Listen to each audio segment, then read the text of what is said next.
Action తీసుకున్నాం అంతా feel అయిపోయింది ఏం లేదు జస్ట్ టెండర్నెస్ ఇచ్చారు అది పెయిన్ పెయిన్ స్వెల్లింగ్ కూడా ఏం లేదు సార్ మొత్తం హీల్ అయిపోయింది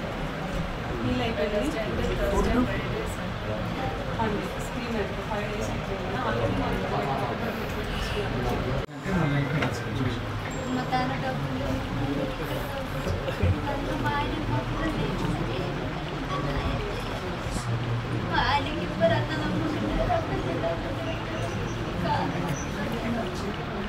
అందరం ఉంటాం ఎక్స్ఎంఎల్ గారు ఎక్స్ఎంపీ గారు ఉన్నారు ఎమ్మెల్సీ గారు ఉన్నారు నవీన్ గారు ఉంటారు ప్రవీణ్ గారు ఉన్నారు కేసీఆర్ సార్ మాకు ఫోన్ చేసి పలకరించి ధైర్యం చెప్పి రమ్మన్నారు అందుకే వచ్చినాం treatment there is no necessity shift ఇప్పుడు మీరు ప్రైవేట్ హాస్పిటల్ పేషెంట్స్ ఉన్నాయా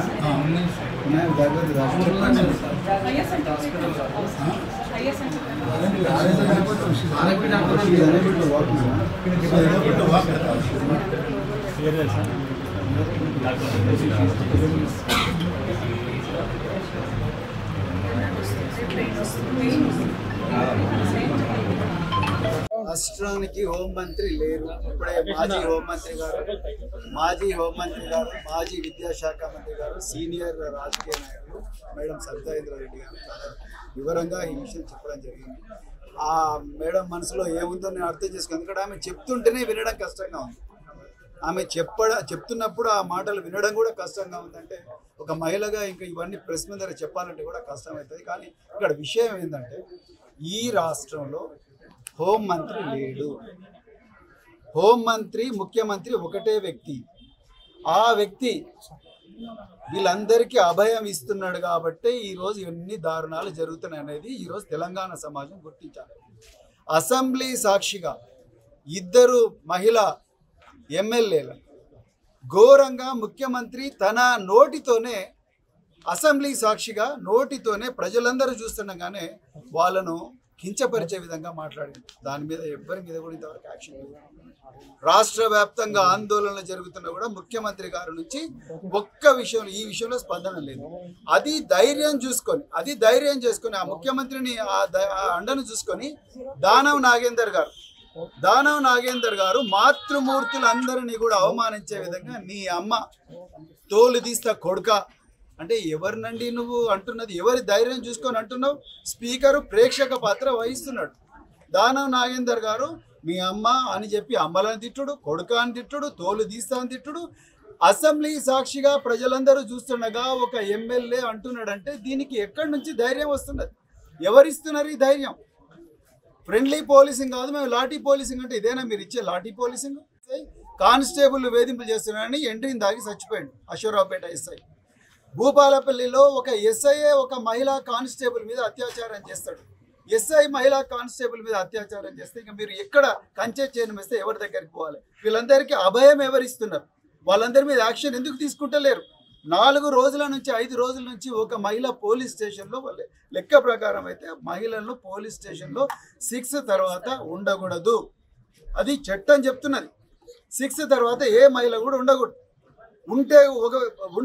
పొద్దుటిపూట వాళ్ళని ఇంట్రాగేట్ చేసేటప్పుడు కూడా కంపల్సరీ మహిళా ఆఫీసర్లే ఇంట్రాగేట్ చేయాలని చెప్పేసి ఆనాటి ఐపీసీ చెప్తుంది. ఇప్పుడు కొత్తగా వచ్చిన బిఎన్ఎస్ఎస్ కూడా అదే చెప్తున్నారు. మరి ఎక్కడ పోయిండ్రు సూపర్వైజరీ ఆఫీసర్లు? ఎక్కడ పోయిండ్రు డిఎస్పీలు? ఎక్కడ పోయిండ్రు డీసీపీలు? ఎక్కడ పోయిండ్రు అడిషనల్ కమిషనర్లు? వీళ్ళు ఎందుకు ఎవరు మాట్లాడతలేరు? మరి అదే 2400, 5000 కోట్లు, 6000 కోట్ల కుంభకోణాలు చేసిన వాళ్ళని తీసుకొచ్చి ఇట్లా ఇంట్రాగేట్ చేస్తారా? ఒక్క దెబ్బ కూడా కనిపించకుండా రాత్రింబవళ్ళు ఆమెను ఇంట్రాగేట్ చేసినాను. ఆమె చాలా క్లియర్గా చెప్తాను. ఒక మహిళకు అబద్ధం చెప్పాల్సిన అవసరం ఏముంటుంది? కొడుకు కూడా అదే చెప్తా ఉన్నాడు. భర్తను కూడా కొట్టిండు. అంటే ఇంత ఘోరం ఉంటే మరి ఎట్లా? ఆనాడు కేసీఆర్ గారు ఇలాంటిది ఇప్పుడు మేడం చెప్పినట్టుగా ఈ మరియమ్మ కేసులో ఒక్క 2-3 నెలలు మొత్తం సమ్మరీ చేసి వాళ్ళని డిస్మిస్ చేసిండ్రు. ఇవాళ వీళ్ళని ఏం చేసిండ్రండి? అటాచ్ చేసిండ్రు. అటాచ్ అంటే వాళ్ళను మళ్ళీ ముఖ్యమంత్రి గారి అభయం ఉంది కాబట్టి వీళ్ళని ఏం చేసినాడు సార్? 4 రోజులు వీళ్ళు ఏమైనా లొల్లి పెడతారు, దాని తర్వాత బంద్ చేస్తారు, వీళ్ళకి ఎవరు లేరని. దానివల్లనే ఇవన్నీ జరుగుతున్నాయి. మరి ఎందుకు ముఖ్యమంత్రి గారు అసెంబ్లీలో మరి సబితా ఇంద్రారెడ్డి గారికి, సునీత లక్ష్మారెడ్డి గారికి ఎందుకు చెప్తలేడు ముఖ్యమంత్రి? ఆ ధైర్యం చూసుకొని దానవ్ నాగేందర్ అడ్డందిడ్డంగా మాట్లాడుతూ ఉన్నాడు. తల్లులను కూడా తిడతా ఉంది. తెలంగాణ తల్లి ఇజ్జత్ తీస్తున్నది కాంగ్రెస్ పార్టీ. అలా మహిళా వ్యతిరేక పార్టీ ఏదైనా ఉందంటే అది కాంగ్రెస్ పార్టీ. అందుకొరకే ఇవాళ ఇన్ని దారుణాలు జరుగుతూ ఉన్నాయి. ఇదేదో యాదృచ్ఛికంగా జరిగిన సంఘటన కాదు. సిస్టమేటిక్గా ఒక వ్యక్తి మమ్మల్ని చూసుకుంటాడు, మమ్మల్ని రక్షిస్తాడు అన్న అభయంతోనే ఈరోజు పోలీస్ ఆఫీసర్లు ఇంత బరితెగించి మరి ఉద్యోగం చేస్తారు. ఆ అమ్మాయి అంత నొప్పి ఉన్నా కూడా ఇంటికి పోయి మరుసటి రోజు వచ్చి నమస్తే సార్ అంటే కూడా రొమ్ముల మీద తన్నిండు ఆ రామరెడ్డి సిఏ అని అంటున్నారంటే మీరు అర్థం చేసుకోండి ఎంత పొగరు పోలీసు వాళ్ళకి వచ్చింది. ఎక్కడి నుంచి వచ్చింది? ఎవరు